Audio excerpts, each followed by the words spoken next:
Hi everyone, my name is Steward, and for our graded 6.1 graded assignment, I'll be talking about my fiscal plan.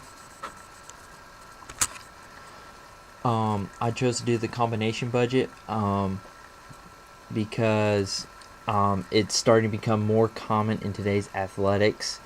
It provides a general support for an athletic budget from tax revenues, ticket sales, or tuition sources, such as booster clubs, community support, local businesses, anything outside the athletic department to help raise money.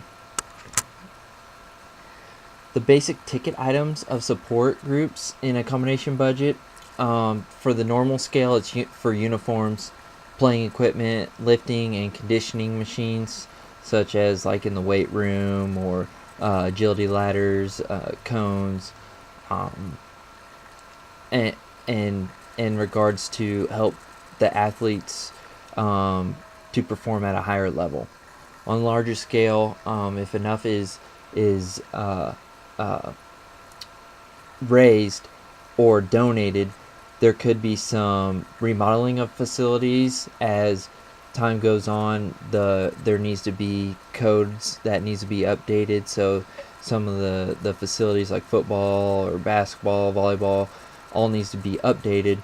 Or you could build a new facility such as locker rooms for football, concession stands, something that can be added on or built inside a building. One of the biggest obstacles for a combination budget is that the budget is going to change from year to year, whether it be more or lower. Just all depends from the previous year and what the school board or athletic director feels is necessary to set the budget to. It also depends on additional funds outside of the school. So a lot of parents could donate. Depends on how much is fundraised through the teams or through the school. It also depends on ticket sales from sporting events, how much people attended. All those are counted in consideration in making the combination budget.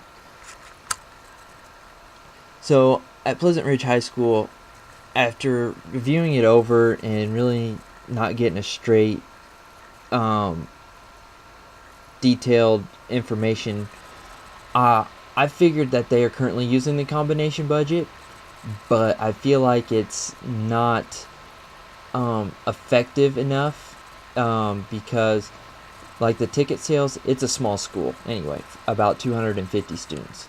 So there isn't a whole lot of attendance for sporting events. So the ticket sales that are raised or gathered through events is normally paid off for the officials. So using this, I feel like they can do some different ways to help raise ticket sales. But each team does a lot of fundraising, and I know a lot of parents do donations, and a lot of businesses too sometimes will donate something or pay for half of like maybe uniforms or buying equipment for these student athletes. The purpose of the program is the combination budget supports the school's district policies as well as athletic department policies. So community relations, donations, volunteer, using advertisement. For this budget, the school normally has mostly volunteers that work events, so you don't have to worry about paying them. Donations come all the time throughout the year. More specifically, the parents donate to a specific sport. Like mine, we have a lot of parents that are really active and involved with the game of basketball, so they strictly donate to the basketball program, whether it be um, apparel to food or just little things to help us coaches and the athletes out. One thing that the school lacks is using advertisement. They do have a Twitter page, but that's about it. They need to get a slot in like the local newspaper, or a Facebook page, or some other type of way to try to draw in support and fans for these athletes, so that we can start generating more money through concession stand money and ticket sales. Because I know it's hard to bring in money when a team isn't very good, which we are below average, and so it's hard to draw in fans. But that shouldn't matter in a small town. You should just go out and support the athletes. So using advertisement is one of the key things that we need to have to really make this budget go and be a thriving program. Now, how the donations will be handled in accordance to school policy. The donations will be handled with who and what team the person is donating to. Like I mentioned before, most parents have their son or daughter plays a specific sport, so they will donate to that specific sport. And donations can be sent into the school or to the district office during school hours. Now, we will accept donations outside of those hours, but we don't like to, as a safety precaution, because we don't want to take the chance of a parent giving us coaches money and then we forget to turn it in and not give it to the school, and then they always ask where the money's at. So I think it's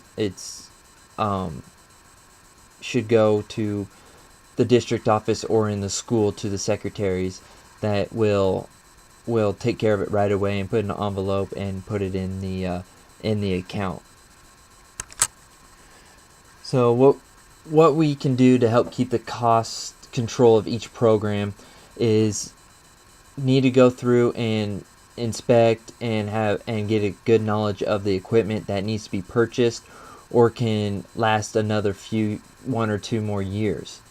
This is big because, as you know, everything is starting to have to get a standard or get a safety standard, because everybody's getting hurt, and so they want to make sure that everybody has the right equipment and can pass all the safety inspections. Another thing is sharing facilities between different sports teams. This is very common at the high school at Pleasant Ridge, because both boys and girls basketball share a gym, volleyball shares a gym, football, they have their own facility, track they share with the football field. So being in a small school, it does help keep the cost down with only having a certain amount of teams that can share and be flexible with their scheduling. And another thing is yearly inventory check. This is something that is very rare at the school that I'm currently coaching at, because I know this year we did inventory check, and it hasn't been checked since one of the coaches that left back in 2011, and he's back this year. So we did an inventory check, and everything is gone. People stole it, or it's just in bad condition. It can't be used. So inventory check is very key into with the cost control of each program. Now, philosophy of seeking outside funding. Pleasant Ridge High School is a school that the athletics and school help the community, and the community supports and helps the athletic program. So what I mean by this is each team does a fundraising, and they do a specific fundraising item, and then they go around and sell it to everybody. Now, I know a lot of people think this is too demanding for people to help raise money, because you got to think of all these teams that are doing fundraisers for each season. So the thing that we're doing this year is we're going around selling bins of popcorn, and which is a great fundraiser. We have 25 kids out on the team, and if each person sells 30, that will come out to $5,000 profit in our account, which will be great. One thing we did last year was a free throw marathon. What that consisted of is the players or athletes go and ask around for like a week or two to see if somebody would donate or fundraise by making free throws. So let's say I go and ask somebody if they would be willing to spend 10 cents for every free throw that I make out of 100. So whatever you make out of 100, you would multiply that by the 10 cents to get the total, and we would total that up. I think we raised like $3,600 doing that last year, which was a really good turnout for only having 13 kids last year. Another thing is family and community donations. I know a lot of our support comes from family members of the athletes, so being able to try to get donations from people who don't have a son or daughter competing in sports is going to be critical in helping to improve our athletic budget and our financial crisis. Some fundraising guidelines for the athletic department. Fundraising has to be approved by the school board. So anything that is proposed in fundraising, we have to go to the school board and get it approved before we can start selling it or go out and fundraising. Need to have proper documentation of how much is being raised throughout the season. So we will make forms, or whoever we go through, they will have form sheets of how many bins they've sold and how much money they collected from them, which will help with the distribution and getting the right amount of items that need to be bought. They need to have specific fundraising activity. So you can't just do like 3 or 4 different little things for your fundraising in a season. It needs to be one big thing, and you need to have a certain amount of time given. We're giving our kids 3 weeks to fundraise for the basketball team. So I need to have one set activity. And another thing is you can do one fundraising during the season and then one fundraiser outside of the season.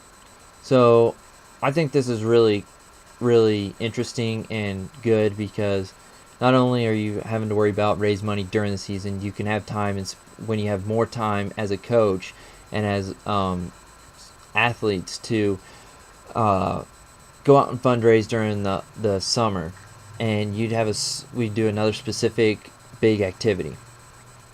So for the combination budget model, it's tax revenue plus support groups equals successful athletic program. And the support groups, I think, is what really is going to make this become a successful athletic program. Thank you.